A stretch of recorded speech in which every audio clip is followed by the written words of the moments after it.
Bom, olá a todos. Vamos agora dar início à, à parte 2 do nosso curso. Nós vamos ver como eh, utilizar de maneira básica, né, implementar conceitos básicos de elementos finitos com FireDrake.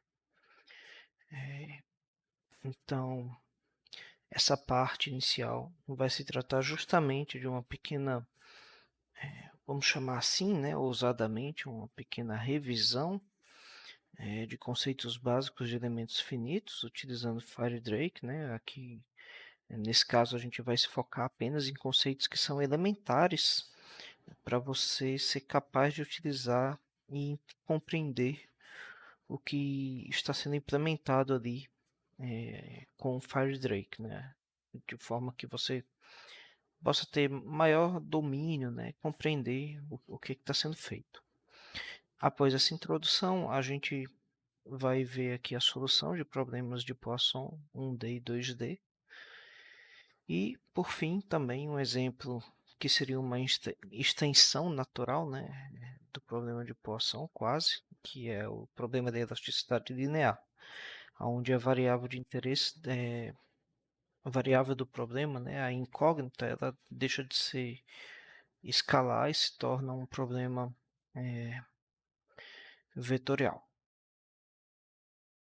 Vamos então dar prosseguimento aqui na parte da revisão dos conceitos básicos de elementos finitos com FireDrake para que você possa, utilizar melhor a ferramenta. A gente vai dar uma olhada em conceitos chaves que são também utilizados ali e referenciados dentro da própria ferramenta. Então, para você tirar um melhor proveito, a gente vai fazer essa breve revisão, que não tem o intuito, né, nem o objetivo de ser um curso, né, para você aprender elementos finitos aqui, né? É apenas uma introdução muito superficial do que são alguns conceitos, e seria desejável que você já tenha uma base de elementos finitos para compreender tudo que vai ser falado. Mas caso você queira, por qualquer motivo que seja, revisar ou se aprofundar nos conceitos, ao final dessa parte eu farei algumas indicações, recomendações pessoais de literatura para que você, na sua demanda, possa consultar e, e aprimorar, se necessário, seu conhecimento. Então, os conceitos básicos de elementos finitos aqui que a gente vai ver são conceitos que, como comentei já, são essenciais para tirar um melhor proveito do FireDrake, né? Então a gente pode resumir basicamente em 3 pontos aqui, né? A obtenção de formas fortes e fracas dos problemas, a discretização espacial e as aproximações das soluções, né? Os espaços de dimensão finita ou espaço de elementos finitos, que fazem parte, né? Essa tripla aí faz parte do método de elementos finitos, no coração do método. Então, o que seria a tal da forma forte, né? É um conceito bastante importante aqui, porque ele vai ser, a partir dele a gente vai obter as formulações. A formulação forte nada mais é do que o seu problema. Então, aqui, por simplicidade, a gente vai considerar esse problema clássico, é um problema de Poisson, em que a gente tem uma variável escalar, o P.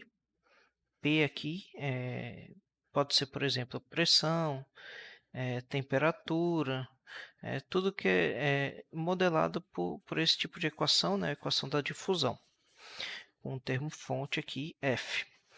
Então, esse f é uma função definida em ômega, ômega que é um domínio aberto com fronteira que a gente vai assumir aqui suficientemente suave, uma fronteira de Lipschitz, e p, a nossa incógnita, né, obviamente ela tem que satisfazer os requerimentos de regularidade aqui, que no caso ela tem que ser duas vezes diferenciável, né? Contínua, diferenciável. Então, nós vamos adotar aqui, para explorar esse problema, condições de contorno relativamente genéricas, né? Uma condição de Dirichlet, numa parte γ D do domínio, e uma condição de Neumann numa parte γn. E essas fronteiras, né, esses conjuntos que definem as fronteiras, eles têm interseção nula, e a união deles define justamente a fronteira do meu domínio ômega. Aqui, por simplicidade, e não vai comprometer o entendimento do curso, não vai te prejudicar em nada, a gente vai assumir, a gente vai simplificar, né, que K, que normalmente seria um tensor n por n, aqui um tensor de segunda ordem, nós vamos assumir ele como um valor constante, tá? Então, só para ficar claro, né, nós temos um problema que é basicamente definido em um domínio. Esse domínio aqui é o domínio ômega. E nós temos um trecho da fronteira que vai ter um tipo de condição de contorno, certo? Esse trecho aqui eu vou chamar de gama n, e o restante a gente vai chamar aqui de gama d. Então, só para ficar claro, essa seria a geometria do problema, né, onde está sendo definido a forma forte. Ela tem que ser satisfeita em todos os pontos aqui, de acordo com a formulação do problema. Tudo certo? Então, vamos continuar aqui com a obtenção da forma fraca, né? A forma fraca basicamente é um procedimento aqui que eu vou referenciar como método de Galerkin. Existem algumas variações desse método. Consiste basicamente em tirar o resíduo, né, da forma forte, multiplicar por uma função que aqui a gente vai chamar, conhecida como função teste. Isso aqui define um produto interno, né, do resíduo pela função teste, e isso é igual a zero. Então a gente faz algumas manipulações matemáticas aqui simples, né, utilizando a identidade de Green, e chegamos então no que seria a forma fraca do problema, que aqui notem que tem uma diminuição, né, no requerimento de regularidade para P. Ele não precisa ser C2, agora teoricamente ele seria C1. Eu vou entrar mais em detalhes logo mais. Na verdade não é exatamente C1, mas é uma função que tem que ser integrável, quadraticamente integrável, e sua derivada, aqui no caso seu gradiente, também é integrável.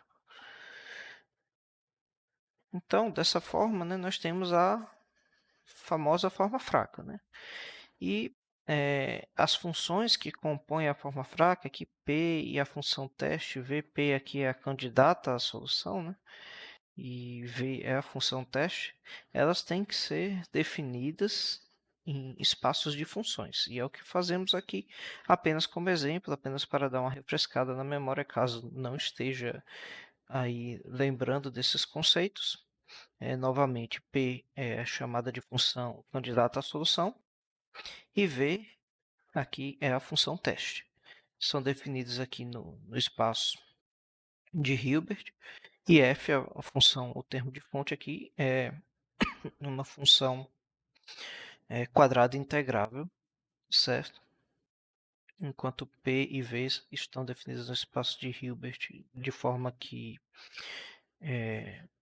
P é quadrado integrável e o gradiente de P nas suas derivadas também é quadrado integrável, assim como V aqui. E a condição de contorno de Dirichlet, né, é imposta de forma forte, diretamente na formulação, na definição do espaço onde P pertence, onde a gente vai buscar uma solução. E nesse ponto também a gente considera que V se anula. Ok? Então, uma coisa que é bastante comum, recorrente, e que é uma ferramenta poderosa, principalmente nas análises matemáticas, mas aqui também será importante nas implementações, porque nós vamos definir formas assim, formas bilineares, formas lineares e às vezes até formas multilineares. Então, para o problema que a gente está trabalhando de Poisson, né, aqui seria um exemplo, né, de como é que fica. A gente pega esses caras e reorganiza essa equação da forma que defina as formas bilineares, lineares aqui. Aqui está a forma bilinear. A forma linear, também temos um produto interno que é definido sobre a fronteira de Neumann, que tem um errinho, mas aqui é gama n, tá? Então, a gente pode reescrever o problema nessa forma abstrata, que equaliza, né, obtém a mesma formulação que a gente viu anteriormente. Ok? Então, aquilo ali foi referente à forma fraca, né, um conceito bastante importante, e a sua formulação variacional. E outro ponto importante que a gente vai precisar, naturalmente, é a discretização espacial, né?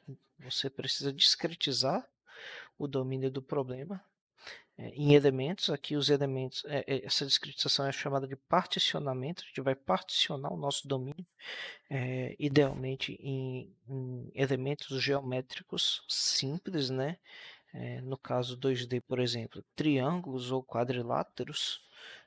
Quanto mais simples, melhor, mais fácil de definir ali funções para aproximar a solução.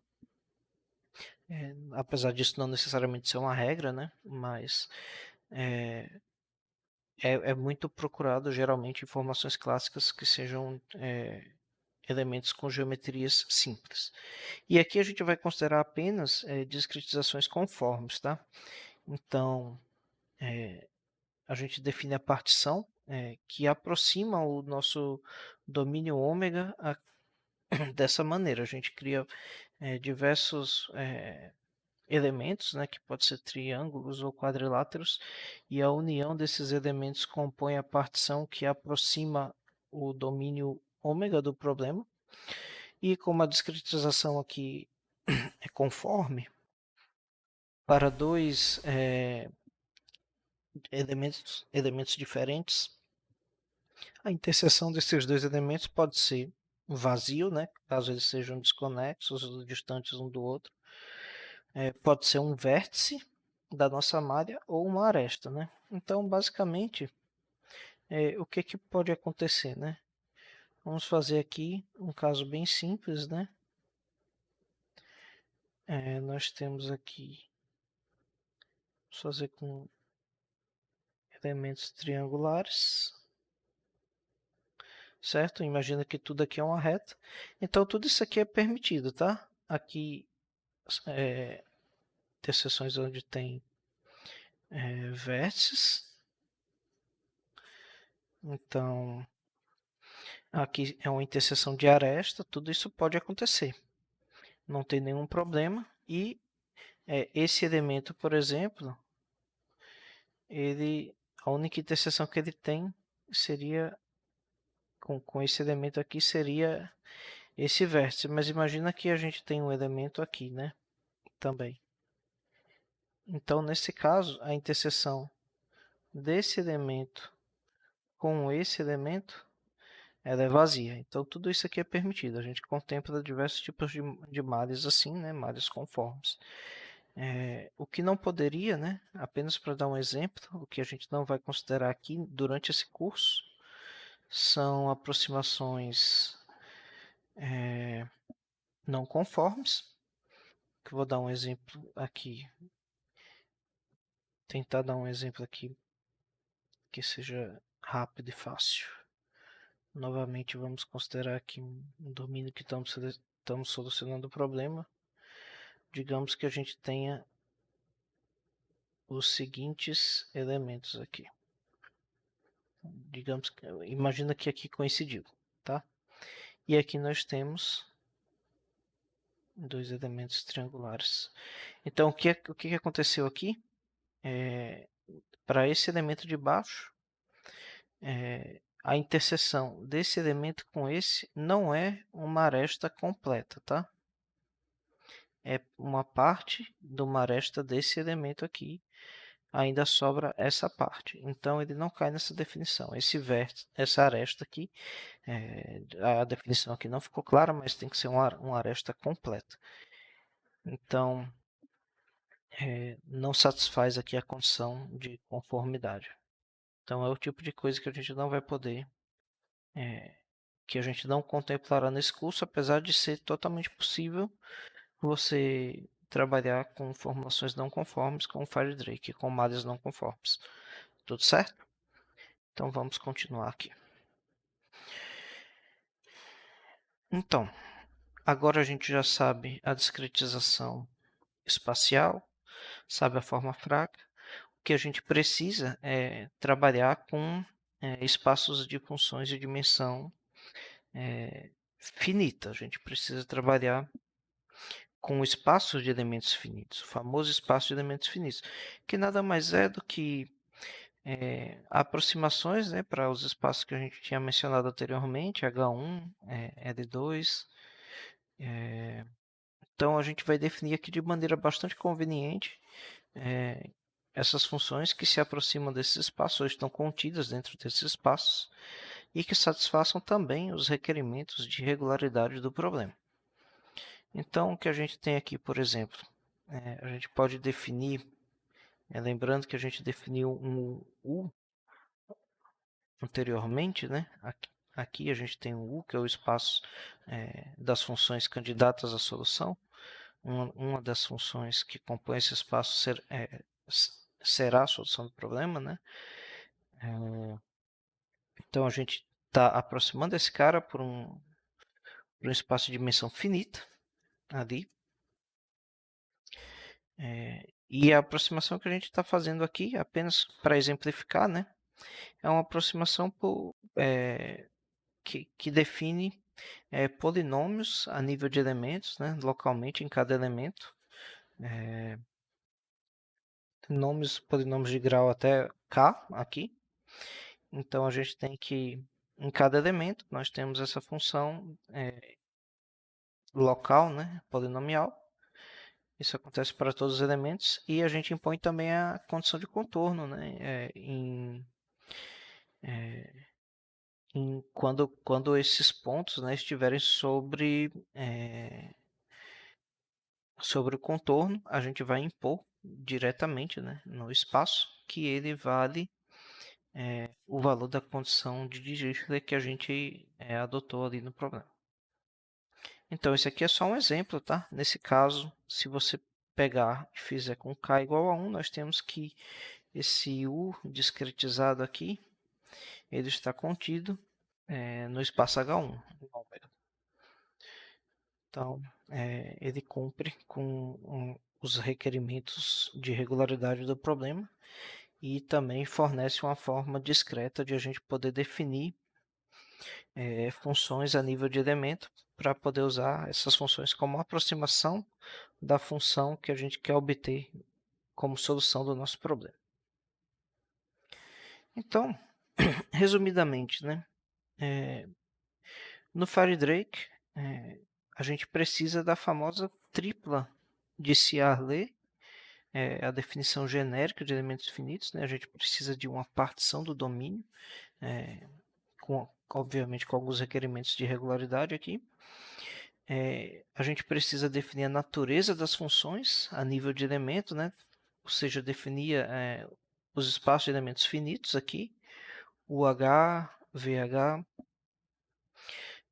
e também a gente precisa definir os parâmetros que descrevem essas funções discretizadas, ou seja, que caracterizam a nossa solução, onde é que ela está sendo calculada e como que ela é calculada, né? Os graus de liberdade do problema, onde eles estão, basicamente, e como eles são calculados. Então, a gente vai precisar de todas essas informações, vamos definir elas de alguma forma nos códigos utilizando o Firedrake. E isso aqui vocês verão que, na verdade, é bem simples de fazer. Então, por fim, eu vou deixar aqui algumas leituras adicionais. Caso você queira, por algum motivo, revisar alguns conceitos, aqui são algumas indicações pessoais, nenhuma delas, obviamente, nenhuma delas são mandatórias ou não, e também não existe nenhuma preferência. A minha recomendação é, caso você queira, né, dar uma lida, uma revisão, dá uma olhada nesses livros, veja, verifique o estilo e veja o que mais te agrada. Existe aqui também uma opção que eu indiquei aqui em português, que é gratuita. Você basta clicar aqui no link que você vai ser direcionado para o site, né, da UFRJ, com um link desse material do Mauro Rincon e do professor Ishi Liu. É um material em português também, para aqueles que têm preferência por material redigido em português. Bom, então eu creio que por hoje, por enquanto, aliás, por hoje não mais. Essa parte já está completa. Espero que vocês tenham aproveitado. Qualquer dúvida, estamos sempre aí à disposição. Pode entrar em contato comigo. E espero que vocês estejam aproveitando a viagem e vejo vocês no próximo vídeo. Até mais.